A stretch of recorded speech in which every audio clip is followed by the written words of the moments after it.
ক্রিকেটে কিছু নাম থাকে যাদেরকে সময় হয়তো দূরে সরিয়ে দেয়, কিন্তু একেবারে মুছে ফেলতে পারে না।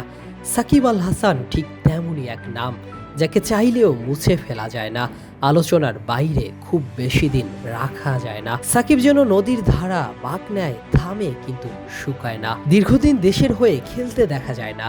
লাল সবুজের জার্সির সাথে ক্রমশই বেড়েই চলেছে তার দূরত্বটা। কিন্তু ওই যে কিছু মানুষ থাকে যারা না খেলেও আলোচনায় থাকেন, সাকিব সেই মানুষদেরই একজন। বাংলাদেশ ক্রিকেট বোর্ড তার জন্য বন্ধ হওয়া দরজাটা আবারও একটু ফাঁকা করেছে। অবশ্য এখনো পুরো খুলে দেয়নি, বন্ধও করেনি, তবে বেঁধে দিয়েছে শর্ত। ফিটনেস থাকতে হবে, পারফরমেন্স দেখাতে হবে, পরিস্থিতি সাকিবের অনুকূলে থাকতে হবে। মানে বাস্তবতা যদি তার পাশে দাঁড়ায়, তাহলে সাকিব আবারও ফিরতে পারে জাতীয় দলে। চিরচেনা সেই 75 জার্সিটাকে আবারও দেখা যেতে পারে দেশের হয়ে ব্যাটে বলে মাঠ কাঁপাতে। শেষবার যেদিন জার্সিটা গায়ে তুলেছিলেন, অনেকেই বুঝতে পারেননি ওটাই হয়তো শেষ দৃশ্য হয়ে যাবে। বিদায়টা হওয়ার কথা ছিল ঘরের মাঠে, দক্ষিণ আফ্রিকার বিপক্ষে। কিন্তু বিদায় যে সবসময় ইচ্ছে মতো হয় না। সম্ভাব্য বিদায়ী ম্যাচটা আর খেলাই হয়নি দেশসেরা অলরাউন্ডারের।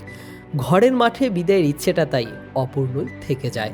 তারপর আবারও দূরে চলে যায় সাকিব আল হাসান। দেশের বাইরে থাকায় আলোচনারও বাইরে থাকেন, কিন্তু দেশের হয়ে খেলার ইচ্ছেটা তার ঠিকই রয়েছে। ভক্তদেরও চিরচেনা নামটাকে আবারও লাল সবুজের জার্সিতে দেখার অপেক্ষা বেড়েছে। এবার সেই সুযোগটাই এসেছে মিস্টার 75-এর সামনে। একটা শেষ অধ্যায় নিজের মতো করে লেখার সুযোগ এসেছে। বিসিবির বোর্ড কর্মকর্তারা বলছে সাকিবের খেলার আগ্রহ আছে, তার সাথে তাদের যোগাযোগও হয়েছে, চুক্তির কথাও উঠেছে। সব মিলিয়ে বোঝাই যাচ্ছে সাকিব নামক গল্পের ফাইলটা এখনো বন্ধ হয়ে যায়নি। বিশ্বকাপ খেলা হচ্ছে না বাংলাদেশের, তবে বিশ্বকাপ শেষেই আছে পাকিস্তান সিরিজ। হয়তো সেটাই সেই জায়গা যেখান থেকে আবারও শুরু হতে পারে একটা পুরনো দৃশ্য, একটা পুরনো গল্প নতুন করে লেখা।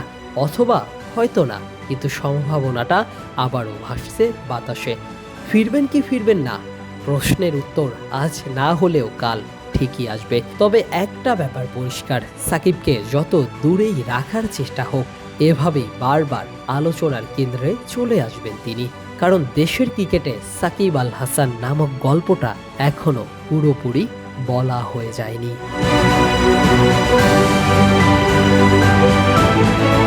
Asiful Hasan, DS sports.